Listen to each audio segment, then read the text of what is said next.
Assalamualaikum warahmatullahi wabarakatuh. Hai teman-teman semua, apa kabarnya? Semoga dalam keadaan sehat dan selalu semangat untuk mengikuti pembelajaran pada siang hari ini. Saya Rofifa Zakia dari kelompok 12 pemateri pertama. Sebelumnya saya mohon izin kepada Profesor Dr. Hajah Hasna Faiza ARM Hum selaku dosen pengampu mata kuliah linguistik umum. Pada kesempatan hari ini, saya akan melanjutkan materi dari kelompok 11 mengenai psikolinguistik. Di sini saya akan membahas mengenai akuisisi bahasa dan bilingualisme atau belajar bahasa kedua. Akuisisi bahasa. Dalam akuisisi bahasa, kita mempelajari bahasa dilihat dari dua segi. Yang pertama yaitu ada otogeni. Otogeni ini merupakan perkembangan bahasa pada setiap individu yang berbeda dari usaha mempelajari bahasa. Yang kedua yaitu dari segi filogeni, yang mana filogeni ini merupakan perkembangan bahasa melalui tahapan-tahapan. Dalam sejarah mengatakan bahwa akuisisi bahasa adalah proses di mana anak-anak mencapai kelancaran dalam bahasa ibunya. Proses akuisisi bahasa. Proses akuisisi bahasa ini terbagi menjadi 4. Yang pertama yaitu perubahan-perubahan terutama yang berhubungan dengan struktur bahasa.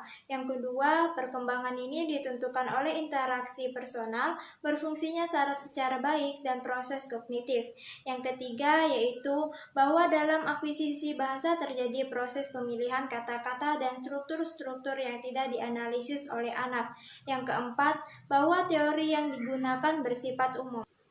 Selanjutnya, perkembangan akuisisi bahasa. Perkembangan akuisisi bahasa berhubungan dengan kematangan neuromuskularnya yang kemudian dipengaruhi oleh stimulus yang diperoleh setiap hari. Menurut Lennerberg, perkembangan bahasa anak dapat dibagi menjadi 3 tahap. Tahap pertama yaitu semantik dasar dan hubungan-hubungan gramatikal. Tahap kedua yaitu kata dan kalimat makin jelas, kata kerja, kata benda, kata sambung, dan kata depan telah digunakan secara tepat. Yang ketiga yaitu kalimat-kalimat lebih abstrak. Materi kedua yaitu mengenai bilingualisme atau belajar bahasa kedua.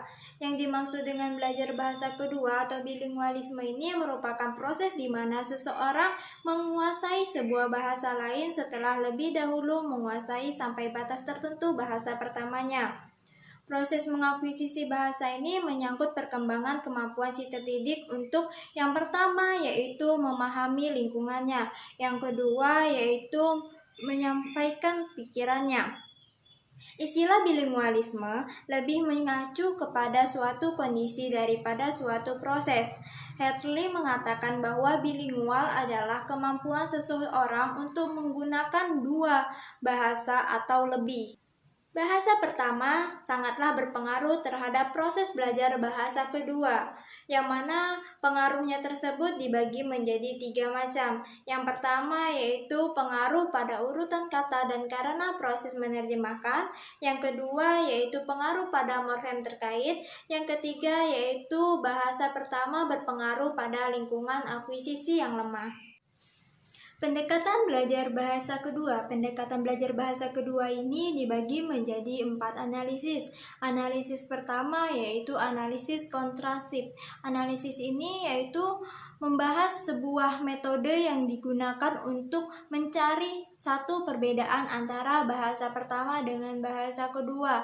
Yang kedua yaitu analisis kesalahan. Analisis kesalahan ini membahas suatu teknik untuk mengidentifikasikan, mengklasifikasikan, dan menginterpretasikan secara sistematis kesalahan-kesalahan yang dilakukan oleh si terdidik yang sedang belajar bahasa asing atau bahasa kedua dengan menggunakan teori-teori dan prosedur-prosedur berdasarkan linguistik.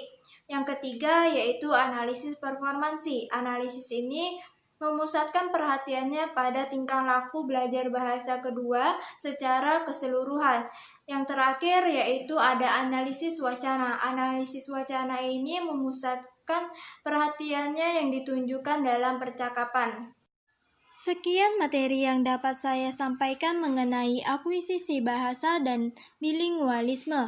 Materi selanjutnya mengenai gangguan berbahasa yang akan disampaikan oleh Sandy Maftalia Vivadilni. Untuk teman-teman yang ingin bertanya mengenai video yang saya sampaikan, saya persilahkan.